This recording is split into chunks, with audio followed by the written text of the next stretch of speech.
Hey guys, I just want to make sure everyone understands the discussion days in this course since it's kind of a novel assessment and it's coming right up. So there are four spread out throughout the course.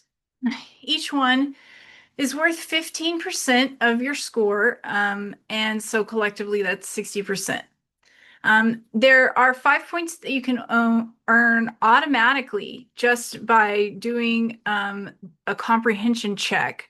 Um, by 5 p.m. the night before. And this is just a simple 20 or less questions, multiple choice, short answer.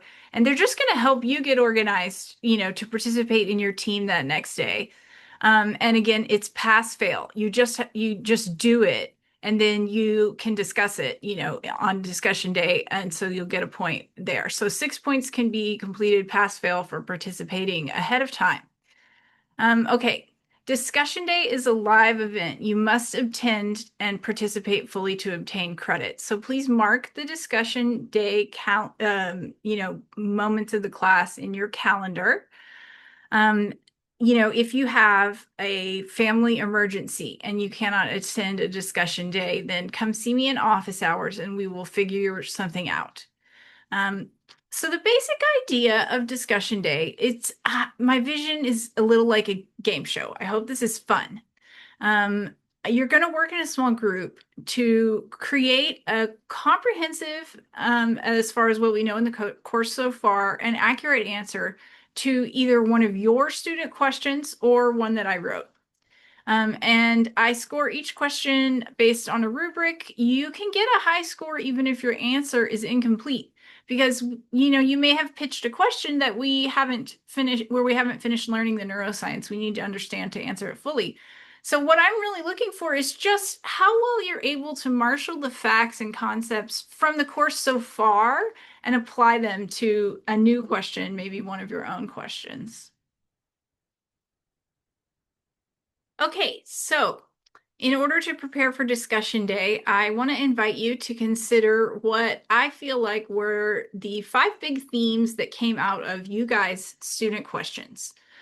And kind of start thinking about which theme you want to specialize in, because I'm going to let you self-form these groups based on your own interest. And, my intention is that you kind of stick with your group throughout the semester. So it's a bit like having a major within this course. But if there's any issues with the groups, including just like imbalance, we can switch people around. We will figure it out. So I want to just tell you what the first question will be on discussion day for each of these sort of specializations, so you can consider which to join. So one big theme that came out of the discussion boards was childhood trauma. So we're going to have a theme of trauma and resilience in all mammals, including us. And for those who decide to participate in this specialization, you are going to imagine that you're scientists trying to determine which of Dr. Cook's cats had childhood trauma. I really want to know what observations you guys would want to make about the cats before you felt like you could even take a guess. That's the main thing I want to hear in discussion one. And in particular, how might we expect their nervous systems to be different given that one of these mammals was traumatized as an infant and the other developed in a happy mammal community? And if we go down this path, I'll eventually, let you know. Okay, if you take the second path and choose to specialize in the neuroscience of relationships, you're going to start off with this beautiful question from Moray. Thank you very much for this. It focuses on close relationships, and this can be all kinds of dyads, friendships, families, romantic partners. And Moray's getting at how do these relationships actually shape the brain's wiring, the structure and substance of our brain? And how does that change in structure influence the way we feel, grow? It's a beautiful question. And we could even come back to this, for discussion day 4. If culture was the main thing that attracted you to, or the interdisciplinary nature of this class was the main thing that attracted you, I encourage you to consider specializing here, culture and the nervous system. Our first question is one that I'm pitching, and it basically asks, because we've kind of got these two Homo sapiens that we can compare in the course. Archimedes Cook, the volunteer human, and Simi, our imaginary human who lived in this area long ago among the Chumash. And my question is, given the cultural differences between the Western and industrialized culture of LA in 2025 and what you know of Paleolithic culture from class, how should we expect Simi's nervous system to be different from Archimedes' nervous system based on these different cultural worlds? So this is kind of a deep thinking and philosophical question.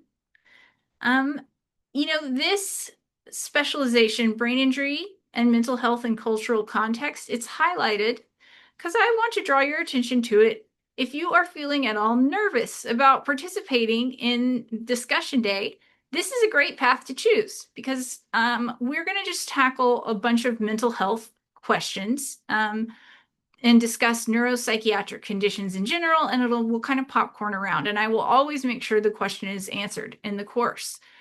So this first question I pulled from our discussion board, and it came from a few people. There was a general focus on the effect of nutrition on mental health, and is there a brain healthy way of eating that fosters a healthy microbiome? So you can participate really confidently in that because it's been discussed really well on the discussion board. Finally, if you specialize in neural development, you'll be looking at co-regulation. Now, we haven't talked about this concept yet, but it happens in all mammals, and it results in neural attunement between partners in a consistent dyadic relationship, specifically in the article we'll read, a newborn and a new parent. So you're going to be talking about the structure and substances that underlie this dyadic bond. Oxytocin is going to come up in that.